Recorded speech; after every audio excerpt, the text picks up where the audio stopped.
नमस्कार प्रिय दर्शकों, स्वागत है आपका हमारे YouTube चैनल। दोस्तों, क्या आपको कभी ऐसा लगता है आप कितना ही अच्छा करने की कोशिश करते हैं लेकिन आपके साथ बुरा ही होता है? अच्छे कर्म का कोई फल नहीं मिलता है, उल्टा लोग आपको ही दोष देने लगते हैं, भले चाहे आपने उनका कितना ही अच्छा करने की कोशिश क्यों न की हो। तो दोस्तों, इसका उत्तर भगवान विष्णु ने नारद जी को दिया है। दोस्तों, एक बार भगवान विष्णु वैकुंठ लोक में बैठे हुए होते हैं, तभी नारद जी नारायण। दर्शकों, हम कहानी शुरू करें और आप इस वीडियो में खो जाएं। इससे पहले अगर आप हमारे चैनल पर पहली बार आए हैं तो हमारे YouTube चैनल को सब्सक्राइब करें। प्रिय दर्शकों, अगर आप भी भगवान श्री कृष्ण को सच्चे दिल से मानते हो तो कमेंट में सच्ची श्रद्धा से जय श्री कृष्ण जरूर लिखें। दोस्तों, मैं भगवान का जाप करते हुए वैकुंठ लोक पहुंच जाते हैं।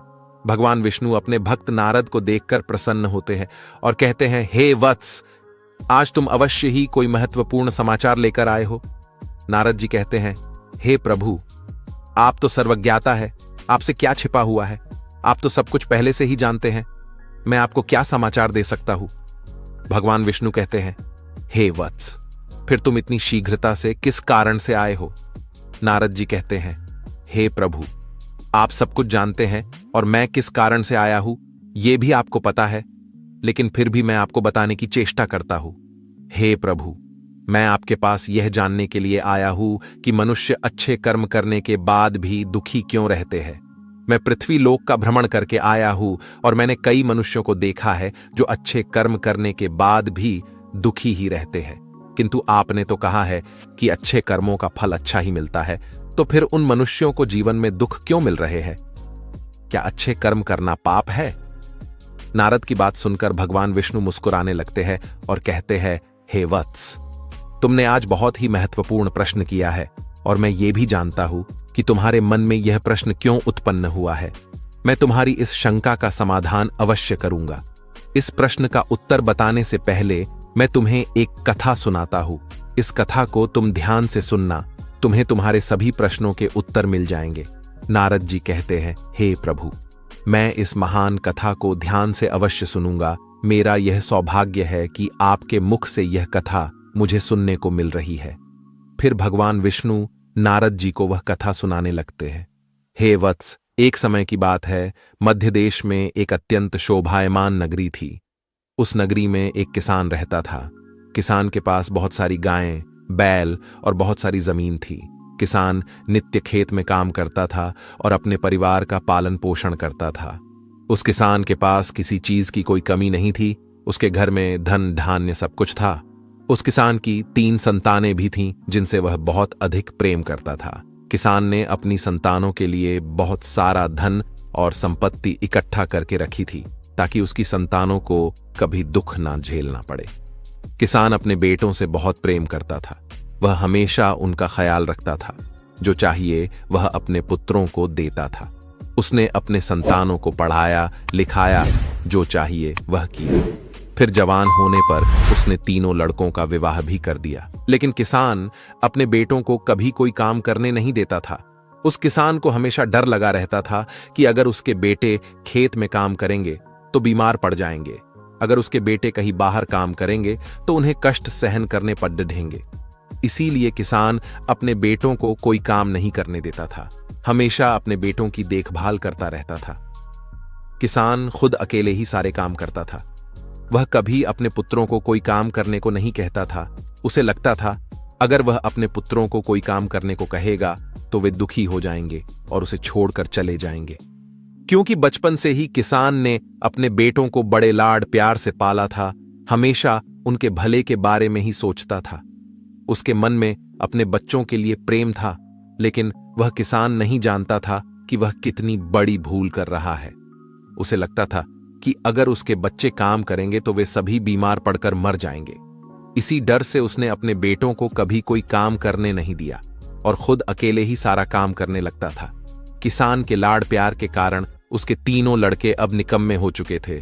उन्हें कोई भी काम नहीं आता था और व्यावहारिक ज्ञान भी नहीं था कि लोगों के साथ कैसे व्यवहार करना चाहिए। घर पर सब कुछ आसानी से मिल जाता था तो उन्हें बाहर की दुनिया के बारे में ज्यादा कुछ नहीं पता था। अब किसान बूढ़ा होने लगा था और उसे अपने बच्चों की चिंता सताने लगी थी।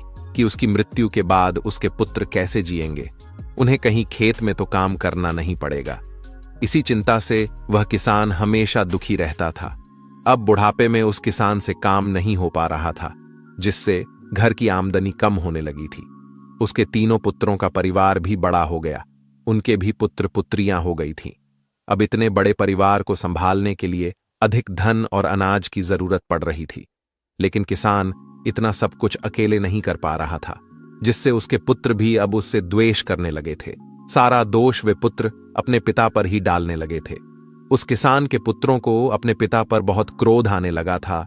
वे सोचने लगे थे कि हमारे पिता ने हमारे लिए कुछ नहीं किया। जीवन भर काम करके उसने हमारे लिए कुछ भी नहीं छोड़ा। सब कुछ कमाकर खर्च कर दिया। अगर बहुत सारा धन इकट्ठा करके रख देते तो हम जीवन भर बैठकर आराम से खा सकते थे, लेकिन हमारे पिता ने हमारे लिए कुछ भी नहीं किया।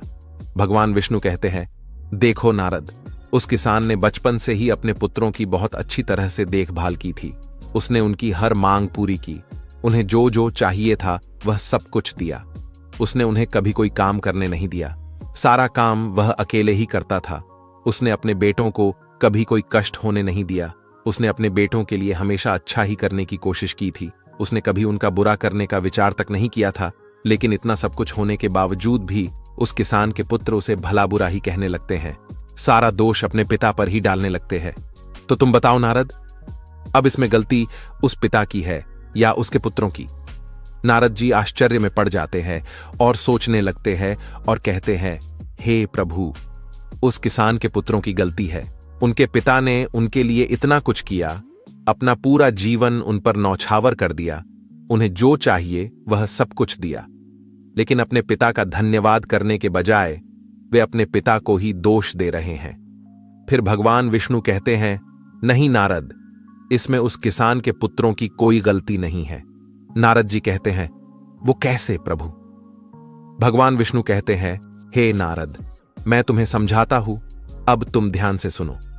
हे वत्स, सभी पक्षी एक सुरक्षित घोंसला बनाकर अंडे देते हैं ताकि कोई शिकारी उन्हें ना खा सके।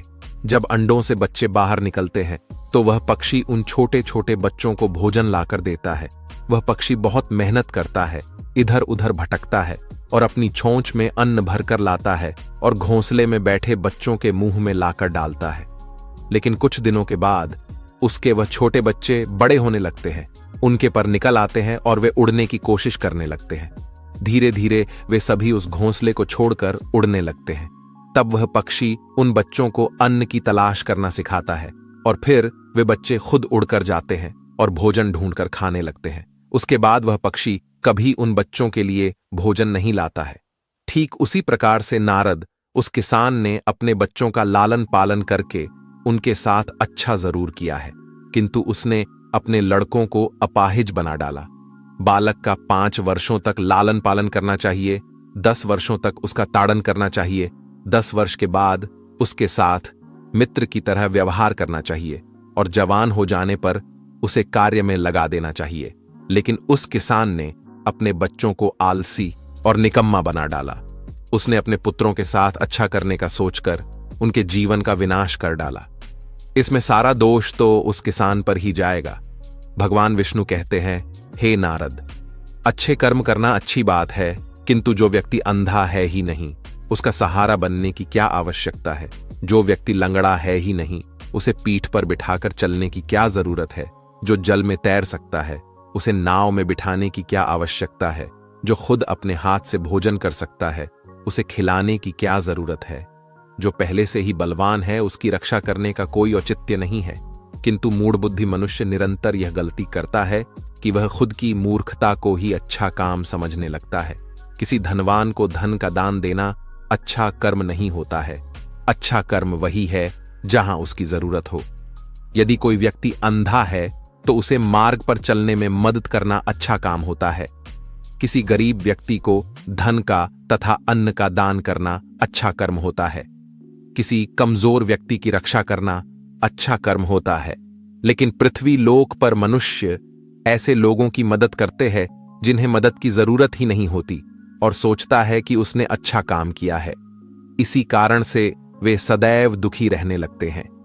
यदि उस किसान ने अपने बच्चों को बचपन से ही खेत में काम करना सिखाया होता तो आज उसके सभी पुत्र खेत में काम करके घर परिवार संभाल रहे होते।